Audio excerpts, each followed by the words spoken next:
नमस्कार. बऱ्याच जणांना शमी आणि खैर याच्यामध्ये फरक लक्षात येत नाही, तर तो समजण्यासाठी आत्ताचा हा व्हिडिओ आहे. पानं बघितली तर शमी, खैर आणि बाभूळ ह्या तिन्ही झाडांची पानं साधारणतः समानच असतात.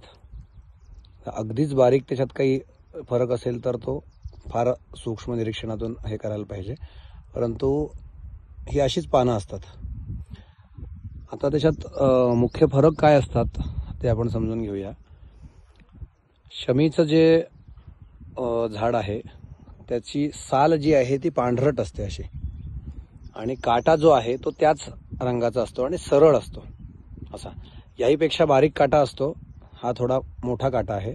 अनेक त्याच्यामध्ये प्रजाती असतात, तर हा खूप मोठा काटा आहे, म्हणजे बाभळीसारखा वाटेल, पण बाभळीत सुद्धा फरक जो आहे तो मी तुम्हाला दाखवणार आहे या व्हिडिओमध्ये. तर हा सरळ काटा असतो, ह्याची पानं बघा अशी बारीक असतात.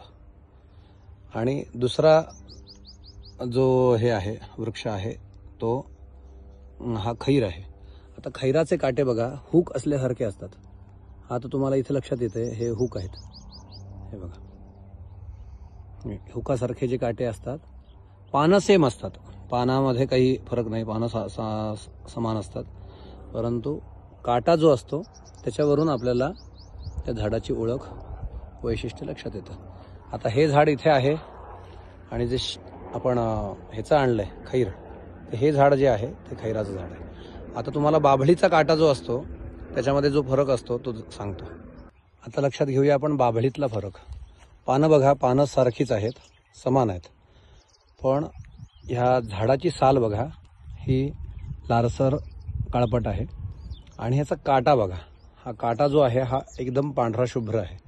हे काटे बघा इथे, हे काटे जे आहेत ते एकदम शुभ्र आहेत. ही बाभूळ आहे.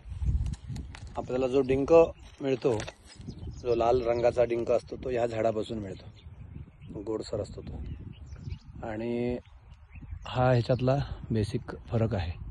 आता ह्या एवढ्या उन्हात मी इथे येण्याचं कारण अनिरुद्ध पुजारी गुरुजी, आणि त्यांच्याकडे आता त्यांचा स्वतःचा कार्यक्रम आहे, तर त्यासाठी ते स्वतः हे समिधा काढायला आलेले आहेत. घरच्या कार्यक्रमासाठी आपण स्वतः हे काढल्या पाहिजेत. क्रयक्रीत अशा ज्या समिधा असतात, म्हणजे ज्या खरेदी विक्रीतून आपण ज्या आणतो, तर त्या समिधा या कनिष्ठ सांगितलेल्या आहेत. तर श्रेष्ठ समिधा आपल्याला मिळाव्यात अशा इच्छेने ते आता या रखरखत्या उन्हात सुद्धा आलेले आहेत. हा भाग आपल्याला असं वाटेल कुठेतरी कोकणातला एखादा भाग आहे, पण हा पुण्यातलाच भाग आहे. ही हायवेला जी हिलव्ह्यू सोसायटी आहे ती ही सोसायटी आहे, आणि इथेच हा पुणे मुंबई हायवे आहे. आणि या टेकाडावरती आता आम्ही आहोत. मलाही हा भाग एवढा मोठा आहे हे माहिती नव्हतं, पुजारी गुरुजींमुळेच मला समजलं. धन्यवाद. तर आज आपण या 3 वृक्षातला फरक समजून घेतला आहे. आता आम्हाला खैराच्या ज्या फांद्या काढल्या आहेत त्याच्या समिधा करायच्या आहेत.